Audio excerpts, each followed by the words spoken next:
महत्वाचा समारंभ आयोजित केलेला आहे। अभियान ते अभिमान अशा पद्धतीनं आपण आता एक कार्यक्रम घेत आहोत।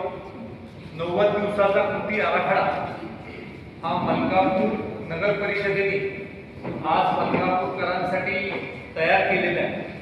मलकापूर नगर परिषदेची आज 18वा वर्धापन दिन आहे। मलकापूर शहर अस्तित्वात आल्यानंतर मलकापूर शहराची नगरपंचायत झाली, नगरपंचायतीनंतर नगर परिषद झाली आणि आज महाराष्ट्रामधली अत्यंत चांगली असणारी नगर परिषद म्हणून मलकापूरने नावलौकिक देखील मिळवलेला आहे। आज मलकापूर नगर परिषद ही महाराष्ट्रातली पहिली अशी क वर्ग नगर परिषद आहे ज्याने TDR द्यायला सुरुवात केली। TDRC म्हणजे transfer development registration certificate. TDRC चं सर्टिफिकेट मिळाल्यानंतर आपल्याला TDR म्हणजे transfer development right. Transfer development right हे महत्वाचे काय? ट्रान्सफर डेव्हलपमेंट राईट हे एका शहराची निर्मिती। आता शहराची निर्मिती ट्रान्सफर डेव्हलपमेंट राईट्सनी कशी होते? तर शहराची निर्मिती ट्रान्सफर डेव्हलपमेंट राईट्सनी अशा पद्धतीने होते की एखादं गाव असतं, एका गावाचा विस्तार हा मोठ्या गावामध्ये होतो, मोठ्या गावाचा विस्तार नगरपंचायतीमध्ये, नगरपंचायतीचा विस्तार नगर परिषदेत होतो। भविष्य काळामध्ये ग वर्ग ब वर्ग अ वर्ग नगर परिषद होत एके दिवशी हे शहर विस्तारित। पूर्वीच्या काळामध्ये घरं लहान असतात समजा, नंतर शहराचा विस्तार झाल्यानंतर आपल्याला बिल्डिंग करायची आवश्यकता वाटते, 2 मजली 3 मजली 4 मजली इमारती करण्याची आवश्यकता वाटते। आणि मग जर का इतक्या मोठ्या इमारती करायच्या असतील आणि जागा उपलब्ध नसेल तर आपल्याला ट्रान्सफर डेव्हलपमेंट राईट्सच्या आधारावर इमारती उभा करणं गरजेचं आहे। उदाहरणार्थ आपल्याला 1 एकर जमीन आहे, आपल्याला 1 FSI म्हणजे 40,000 स्क्वेअर फूट बांधकाम आपण त्या 1 एकरामध्ये करू शकतो। आपल्याला जर का TDR मिळाला तर त्या 1 एकरामध्ये आपण 1,60,000 स्क्वेअर फूट बांधकाम करू शकतो। FSI 4 आपल्याला मिळाला। एखादा हॉस्पिटल उभा करायचा असेल तर त्याला जास्त FSI मिळेल। एखादा कमर्शियल कॉम्प्लेक्स करायचा असेल तर नगर परिषद जी नियमावली करेल त्या पद्धतीने आपल्याला तिथे इमारत उभी करता येईल। आणि त्यामुळे आपल्यासारख्या शहराच्या विकासासाठी TDR प्रदान करणं हे अत्यंत महत्त्वाचं आहे। आपण सगळे जाणता की मूळ मलकापूरमध्ये मोठ्या प्रमाणावर शेतकरी राहत होते। आज देखील बरेचसे आपल्या मलकापूरमध्ये शेतकरी राहतात। एखाद्या शेतकऱ्याची जी वडिलोपार्जित मिळकत आहे ती ज्यावेळेस आपण शहराच्या विकासासाठी मागतो की आज माझ्या आजोबापासून आलेली जमीन आहे आणि मलकापूर शहराचं प्रशासन जर का म्हणत असेल की ह्या जमिनीमध्ये मला रस्त्यासाठी इतकी जमीन तुमची पाहिजे, 1 एकरामध्ये मला 10 गुंठे तुमची जमीन, ही शहराच्या लगत असणारा जो विकास आराखडा आहे किंवा शहराच्या साठी आपल्याला रस्ते जे आवश्यक आहे त्यासाठी आपल्याला जमीन पाहिजे असेल तर मग त्या 10 गुंठ्याच्या बदल्यात 20 गुंठ्याचा TDR हा त्या माणसाला मिळाला। माझी जर का 1 गुंठे जमीन गेली तर मला 2 गुंठ्याचा TDR मिळणार आणि 2 गुंठ्याचा TDR त्याही व्यावसायिकाला विकून 2 पैसे मिळवू शकतो। म्हणजे माझी जमीन शहराच्या विकासाला गेली म्हणून माझं जे नुकसान होत होतं ते नुकसान आता याच्या पुढे होणार। आणि त्यामुळे शहराच्या विकासाला ज्यावेळेस आपण सर्वसामान्य माणसांकडून त्यांची मिळकत घेतो त्यावेळेला त्यांना मोबदला TDRच्या माध्यमातून त्यांच्या मिळकतीच्या दुप्पट आपण देऊ शकतो। हे खरं महत्वाचं काम आज या तुमच्या TDRच्या प्रस्तावाच्या माध्यमातून झाले। आणि निश्चित स्वरूपी आपल्याला सुद्धा बऱ्याच नियमांचं पालन करावं लागतं। आज कराडच्या विमानतळामुळे आपल्याला 7 मजल्यापेक्षा जास्त इमारती आज मलकापूरमध्ये देखील उभ्या करता येतात। आणि त्यामुळे TDR सुद्धा आपण एखाद्या प्लॉटवर TDR राईट्स देत असताना 7 मजल्यापर्यंत जेवढं बांधकाम एखाद्या प्लॉटवर होऊ शकेल तेवढ्याच राईट्स आपण त्यांना देणं आवश्यक आहे। आणि त्याच्यासाठी मला वाटतं येणाऱ्या काळामध्ये चांगल्या पद्धतीची नियमावली मलकापूर शहराच्या माध्यमातून निर्माण होईल। मलकापूरला अल्ट्रा मॉडर्न शहर करण्याच्या दृष्टिकोनाने आराखडा आखायची सुरुवात आम्ही केली। आज अत्यंत चांगल्या पद्धतीचं मार्गदर्शन सगळ्या माझ्या मलकापूर नगर परिषदेचे नवनिर्वाचित जे सभापती आहेत ते चांगल्या पद्धतीचं सादरीकरण केलं आणि मनोहर भाऊंनी देखील सादरीकरणाच्या दरम्यान सांगितलं की येणाऱ्या 25 वर्षाचा आराखडा आज मलकापूर शहरासाठी आपल्याला तयार करायचा आहे. खरं तर 24/7 आपली नळ पाणी पुरवठा योजना ही देशामध्ये गाजलेली योजना. देशामधनं अनेक लोक येऊन आपली 24/7 पाणी पुरवठा योजना पाहून गेलेले होते. अनेक ठिकाणी याचं अनुकरण देखील झालं. पण आज लोकसंख्या ज्या झपाट्यानं आपल्या मलकापूर शहरामध्ये वाढते त्याचा विचार आपण जर का केला तर ह्या योजनेचा विस्तार देखील आता आपल्याला करणं गरजेचं आहे.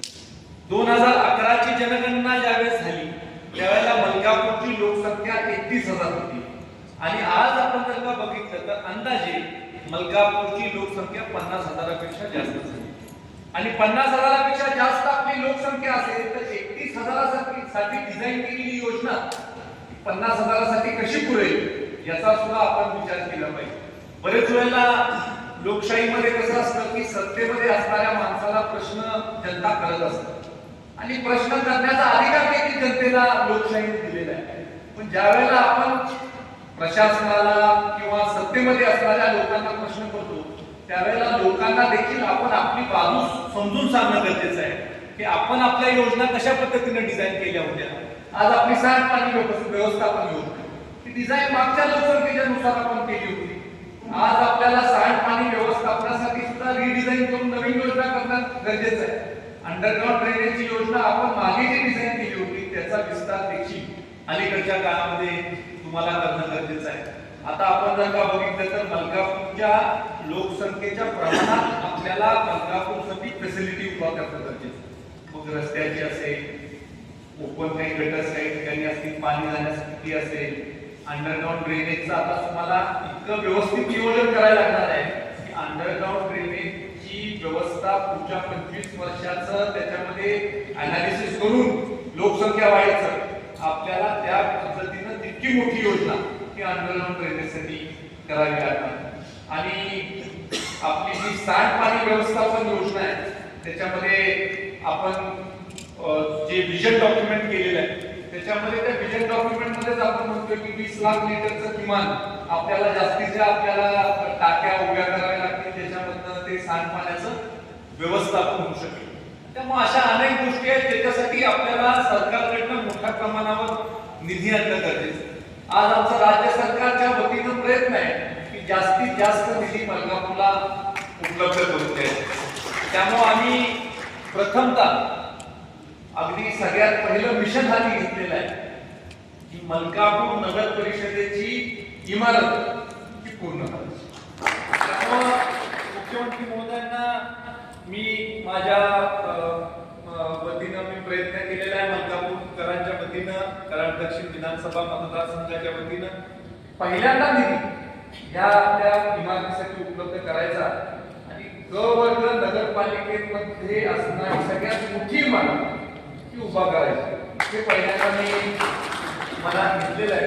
आणि इमारत सुद्धा उभी करत असताना इमारतीच्या लगत जो परिसर आहे त्या सगळ्या परिसरामध्ये वॉटर बॉडी काही घ्यायची, तिथं लॉन करायचा, तिथं थोडं ज्येष्ठ नागरिकांना फिरायला जागा करायची. म्हणजे आपल्या नगरपालिकेशी सुसंवाद, आपल्या नगरपालिकेशी अटॅचमेंट ही गावातल्या लोकांना असते. त्यामुळे त्या परिसरामध्ये त्या नगरपालिकेच्या आवारामध्ये काम जरी नसलं तरी सुद्धा सामान्य नागरिक येऊन बसला पाहिजे अशा पद्धतीची व्यवस्था आपण तिथं करतोय. आणि आपण बिलकुल काळजी करू नका, येणाऱ्याच काही दिवसामध्ये आपण प्रेस कॉन्फरन्स ज्या वेळेला GR तुमच्या हातामध्ये असेल पैसे तुम्हाला नगरपालिकेची इमारत पूर्ण करण्यासाठी दिले आणि पैसे सुद्धा सगळे पैसे तुमच्या खात्यावर आपण वर्ग करून टाकू म्हणजे काम लवकर करून टाकू. आता शेवटी घोषणा करण्यामध्ये आपल्याला कुठला इंटरेस्ट नाहीये की बाबा GR काढायचा आणि घोषणा करायची आणि हे पैसे इतके मंजूर झाले सांगायचं. आपल्याला रिझल्ट दाखवायचा. नगरपालिकेची इमारत जर का आपल्याला वेळ पूर्ण करता आली तर अनेक लोकांच्या समस्या, गोरगरिबांच्या समस्या, नागरिकांच्या समस्या, व्यावसायिकांच्या समस्या तुमच्यापर्यंत ते व्यवस्थित घेऊन येऊ शकतो. आज जर का आपण बघितलं तर 50,000 लोकसंख्येच्या शहरासाठी अत्यंत तुकडी जागा आहे, छोटी जागा आहे. तर सगळं काम होऊ शकत नाही, तुमचा रेकॉर्ड तर होऊ शकत नाही, रेकॉर्ड तुम्ही मेंटेन करू शकत नाही. त्यामुळं निश्चित स्वरूपी येणाऱ्या काळामध्ये आपण ते सगळं काम करत आहोत. शहरामध्ये आपल्यावर सगळ्यात मोठी जबाबदारी आहे स्वच्छ पिण्याचं पाणी प्रत्येक नळाला आपण दिलं. त्यामुळे केंद्र सरकारची जी योजना आहे हर घर जल हर नल जल, मलकापूरच्या प्रत्येक नळाला स्वच्छ फिल्टर पिण्याचं पाणी मिळालं पाहिजे ही आपली जबाबदारी. आपली 24/7 योजना अत्यंत उत्कृष्टपणे आपण आजपर्यंत चालवली, पण ह्या योजनेचा इतंभूत विस्तार भविष्य काळाच्या लोकसंख्येचा वाढीचा जो दर आहे तो लक्षात घेऊन हा देखील आपल्याला करावा लागणार आहे. त्यासाठी ऍडिशनल आपल्याला काही प्युरिफिकेशन प्लान करायचं असेल, काय करायचं असेल, चांगले हे बोलवा, आपण इंजिनियर्स बोलवा, चांगले योजना डिझाईन करणारे लोक बोलवा, त्यांचा सल्ला घ्या. काही ठिकाणच्या मोठ्या योजना बघा, आपल्या आहे त्या योजनेत काही सुधारणा करता येते का बघा, त्याच्यामध्ये आणखी काही सुधारणा आपण करू शकतोय का. आपल्या सारख्या किंवा आपल्यापेक्षा मोठ्या असणाऱ्या ज्या योजना आहेत त्याचा देखील आपण अभ्यास करणं अत्यंत गरजेचं आहे. त्यामुळे मला असं वाटतं की खरं तर नगर परिषदेची आपली सगळी जी टीम आहे या सगळ्या टीमला आता माझा जो आमदाराचा पगार असतो ना, त्या आमदाराच्या पगारामधून आता मी ते करणार आहे की एक पगार तुम्हाला देतो आणि नगर परिषदेचे पैसे खर्च न करता, बघा नगर परिषदेचे पैसे खर्च न करता नगर परिषदेच्या सगळ्या लोकांची टूर विकास कामं पाहण्यासाठी आपण काढतो. फक्त एकच तुम्ही त्याच्यामध्ये तत्व पहा, तुम्ही नगर परिषदेचे पैसे खर्च करता, त्याची टीका होते, त्याची चर्चा होते, गरज नाही आपल्याला. तुम्ही जे काही कराल ते बाहेरून पैसे अनेक लोक आहेत CSR मधून तुम्हाला पैसे देतील, काहीतरी देतील आणि त्याच्यामधून तुम्ही ते करा. नगर परिषदेचे जे पैसे आहेत ते फक्त लोकांसाठी खर्च करा, अजिबात तिकडे तिकडे पैसे जाता कामा नये, ती काळजी घ्या. माझं सगळ्यांना आपल्याला सांगा या अशा गोष्टींची जास्त चर्चा होते. आपण चांगलं काम करायला जाणार, एखादी मोठी योजना तुम्ही पाहायला जाणार आणि तिकडे जाताना नगर परिषदेच्या पैशाने टूर तुमची झाली आणि मग त्यात बातमी येणार पेपर की नगर परिषदेच्या पैशावर थंड हवेच्या ठिकाणी गेले किंवा असं काहीतरी येणार, त्याची बदनामी होणार. त्यामुळं आजपर्यंत ज्या संस्थांमध्ये आम्ही काम करतो, आता कारखान्यात बघा एक पण टूर आजपर्यंत बँकेची सुद्धा जी निघते आम्ही खूप काळजी घेतो की हे असलं कुठं काही होतं का. कारण मग ह्या अशा विषयांवर काय होतं की नागरिकांचं लक्ष जिथं पाहिजे त्याच्यापेक्षा दुसरीकडे मग नागरिकांचं लक्ष जाणे शक्य नाही. त्यामुळे आपल्याला पहिल्यांदा बघितलं पाहिजे चांगलं काय, जगामध्ये सगळ्यात चांगलं काय ते आपण बघितलं पाहिजे. आज कचरा व्यवस्थापनाची काय परिस्थिती आहे. कचरा व्यवस्थापन भाड्याच्या जागेवर आपण तिथं प्रकल्प केले, लागतील तेवढे पैसे उपलब्ध केले पाहिजे. स्वतःच्या मालकीची मलकापूर नगर परिषदेची जागा घेऊन त्याच्यावर कचरा व्यवस्थापन. आज बघा तुम्ही सातारला जाताना सुद्धा आपण बोगद्याच्या ह्या बाजूला कचरा व्यवस्थापन तो प्रकल्प तिथे केला, तो प्रकल्प जागा उपलब्ध आहे त्याच्याकडे. आज आपल्याला सगळ्यात मोठा प्रश्न आहे की तुम्हाला जागा उपलब्ध करून घ्यावी लागेल. मलकापूर शहराचं डेन्सिटी बघितली पॉप्युलेशनची झपाट्यानं वाढत चालली आणि त्यामुळे मग ह्या ज्या नागरी सुविधा आहेत याचा विचार आपल्याला करावा लागणार. आज स्वच्छ आणि सुंदर शहर आपल्याला करायचं आहे, ओला कचरा सुका कचरा वेगळा आपल्याला करायचं आहे. आपण CSR मधून घरोघरी त्या बकेट्स देऊ, ओला कचरा सुका कचरा बायसर्केट केल्यानंतर प्रोसेसिंग कुठं आपण करणार आहे याचा विचार आपल्याला करावा लागेल. नगर विकास विभागाकडे आपण त्याचा प्रस्ताव देखील तसा दिला पाहिजे की लँड ऍक्विजिशन कसं करायचं. आणि त्यामुळे ह्या सगळ्या गोष्टी भविष्य काळामध्ये आपल्याला निश्चित स्वरूपी करायचे. त्याचबरोबर सगळ्या मलकापूरमधल्या ओपन स्पेस आज मला आपल्याला सांगताना आनंद होतो की आमची प्रायोरिटी की मलकापूर शहराला स्वच्छ सुंदर देखणं शहर असं करण्याची. आणि त्यामुळं ओपन स्पेस आम्ही अनडेव्हलप ठेवणार नाही, ओपन स्पेस सगळ्या डेव्हलप करणार, ओपन फॉर पब्लिक. आणि त्या ओपन स्पेस डेव्हलप करण्यासाठी CSRचे पैसे आम्ही आणू, राज्य सरकारच्या विशेष वैशिष्ट्यपूर्ण योजनेमधून आम्ही पैसे आणू, मोठे मोठे उद्योजक आहेत त्यांच्याकडे जाऊ त्यांच्याकडून आम्ही पैसे आणू आणि त्याच्या माध्यमातून मलकापूर शहरामध्ये 5-7 गार्डन जिथं आपल्या नागरिकांना संध्याकाळी जाता येईल, बसता येईल किंवा संध्याकाळी आपले ज्येष्ठ नागरिक असतील त्यांना बसता येईल, मुलांना खायला घालवून असे 5-6-7 ठिकाणी आपल्याला करणं गरजेचं आहे. आज जर का लिव्हिंग इंडेक्स आपल्याला चांगला करायचा असेल आपल्या शहराचा, मी नेहमी म्हणतो, मी विधानसभेमध्ये देखील हा विषय मांडला की मोस्ट लिव्हेबल सिटी आफ्टर मेट्रो ही जर का मला करार करायची असेल, समजा मलकापूर आपल्याला करायची असेल तर ह्या फॅसिलिटी द्याव्या लागतील. तुम्ही फक्त इमारत बांधून लोक राहायला येणार नाही ना तुमच्याकडे. लोक राहायला कधी येतील, अरे दर्जेदार पाणी प्रत्येक नळाला येत आहे, कुठेही करप्शन होत नाही. त्या गावामध्ये बरेचसे पार्क्स आहेत, डिमांड सारखी आता एखादी मोठी फॅसिलिटी झालेली आहे ती आहे, शिक्षणाच्या सोयी सुविधा आहेत, किंवा लहान लहान बारीक बारीक गोष्टी इतक्या चांगल्या की हे शहर राहण्यासाठी योग्य असं ज्यावेळेस लोकांना वाटेल त्यावेळेला आपल्या शहराची व्याप्ती आणखी मोठ्या प्रमाणावर वाढू शकते.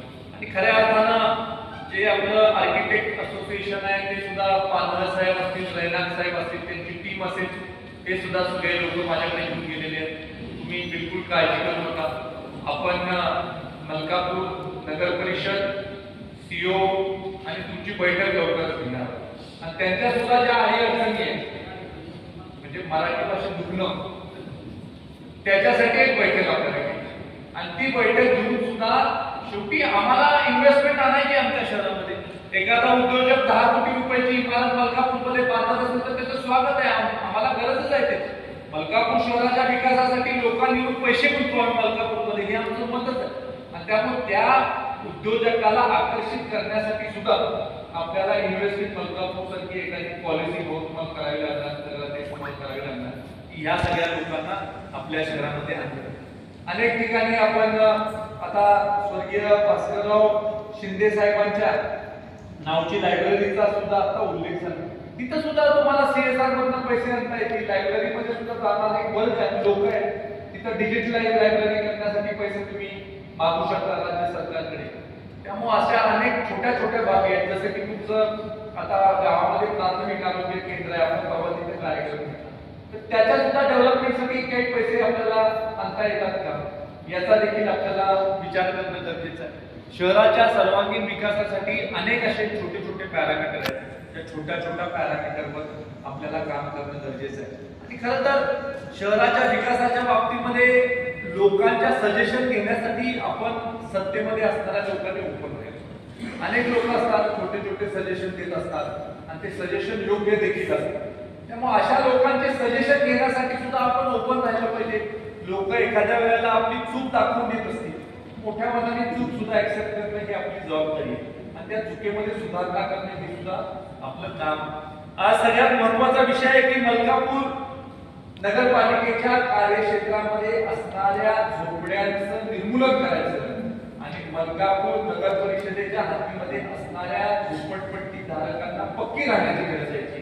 प्रधानमंत्री आवास योजनेच्या माध्यमातून ही आपली झोपडपट्टी मुक्त माझं गाव करण्यासाठी जे काही लागेल ते राज्य सरकार आपल्याला उपलब्ध करून देईल आणि त्याच्यासाठीचा प्रयत्न दिवस आणि रात्र एक करून मलकापूर नगर परिषदेच्या सन्माननीय नेतृत्वाने केला. आज सीओ साहेब आपल्याला माझं सांगणं आहे की एक बैठक फक्त झोपडपट्टीसाठी लावा. मलकापूरमध्ये जे काही झोपडपट्टीचा परिसर आहे त्या झोपडपट्टीच्या परिसराच्या बाबतीमध्ये एक आपण बैठक लावूया. ती बैठक लावल्यानंतर की किती झोपडपट्ट्या आहेत त्याचा आपण पुनर्वसन कसं करणार आहोत. आता पूर्वी जो आपला प्रश्न होता की कराड नगरपालिकेच्या मालकीची जागा होती ती आता आपल्याकडे हस्तांतरित झालेली. आता तुम्हाला राज्य सरकारकडून नेमकं काय लागणार त्याचा प्लॅन आपल्याला कसा करायचा. प्रधानमंत्री आवास योजनेमध्ये अफोर्डेबल हाऊसिंग कसं आपण लोकांना देऊ शकतोय. आणि शेवटी लोकसंख्या ही वाढत असते. ज्या वेळेला झोपडपट्टी तिथं आली किंवा जिथं लोकवसाहत झाली तिथं त्यावेळेला असणारी कुटुंब आणि आज झालेली कुटुंब ह्यात फरक झाला. समजा 100 लोक त्या काळात राहिला आणि 40 वर्षापूर्वी आता त्याचे 500 लोक झाले. पण त्या सगळ्या 500 लोकांना जे अधिकृत तिथं राहणारे लोक आहेत त्यांना फक्त राहण्याचं घर देण्यासाठी काय करायला लागेल याचा आराखडा आपल्याला करावा लागेल आणि ह्याच्यासाठी आपल्याला वेळ कमी आहे. आज निवडून आलेल्या सन्मान्य सदस्यांना, नगराध्यक्ष, उपनगराध्यक्ष महोदयांना मला सांगा तुम्ही ह्या गैरसमजातच राहू नका की आत्ता चालू आहे, 2च महिने राहिले, 2च महिने झाले आपले, बघता 2 महिने राहिले की अरे आपली टर्म संपायला 2 महिने राहिले. इतका फास्ट वेळ झाला. आणि हे जे प्रकल्प आहे प्रधानमंत्री आवास योजना असतील किंवा असे मोठे जे प्रकल्प आपल्याला करायचे हे सोपे नाहीत. त्याचं कारण आहे प्रचंड त्याला पेपरवर्क लागतं, गव्हर्नमेंट अप्रुव्हल लागतात, लोकांचा कॉम्प्लिजन्स लागतो. हे सहजासहजी होणाऱ्या गोष्टी नाहीत. बैठकी घ्यायला लागते, लोकांना कधी कधी ऑब्जेक्शन असतं काही गोष्टींमध्ये. ह्या गोष्टीसाठी तुम्हाला लवकर हालचाली कराव्या लागतील. बैठक तिथं घ्यावी लागेल, ठरवावं लागेल काय करायचं, किती स्क्वेअर फुटाचं घर पाहिजे, PMAY मध्ये किती मिळतंय आपल्याला, लोकांना मान्य आहे का तेवढं. बरेच वेळेला तोही असतो की विस्तारित कुटुंब असतं, शहरामध्ये राहणाऱ्या लोकांना म्हणणं थोडं ऍडिशनल आम्हाला मिळावं. पण हा प्रयत्न आता लवकरात लवकर आपल्याला चालू करायचा आहे आणि हा कागदोपत्री न राहता कॉन्क्रीट यांच्या विषयीची बैठक ही आपण अगदी मुख्यमंत्री कार्यालयाची मदत घेऊन कधीही आपण लावू शकतो. आपल्याला जर का म्हाडामधनं काही एखादी योजना करायची असेल, जसं स्वर्गीय विलासराव देशमुख साहेबांनी लातूरमध्ये केले की 20,000 घर बांधून टाकली लातूरमध्ये. आता आदरणीय पंतप्रधान नरेंद्र मोदी साहेबांच्या हस्ते देखील 25,000 घरं सोलापूरमध्ये लोकांना देऊन टाकली. आपल्याकडे समजा 500, 600, 700 जे काही आकडा असेल तेवढे आपल्याला करायचे असतील तर त्याच्यासाठीचं नियोजन तुम्ही लवकरात लवकर करावं. आणि निश्चित स्वरूपी पर्यटनाच्या बाबतीमध्ये सुद्धा जखीरवाडी असेल, आकाशनगरचा परिसर असेल, तुम्हाला खूप मोठा असतो. आज आपल्याला प्राचीन काळामधल्या लेण्या तिथं आहेत, बुद्ध लेण्या आपण ज्याला म्हणतो, तिथं आपण काय करू शकतो याचा आपण विचार केला पाहिजे. आज आपली डेव्हलपमेंट मलकापूर शहराची करताना मलकापूर शहराच्या लगतचा जो भाग आहे, ज्याला उपनगर म्हणतो, मलकापूरचं उपनगर, त्या भागाची देखील डेव्हलपमेंट आपल्याला करायला लागते.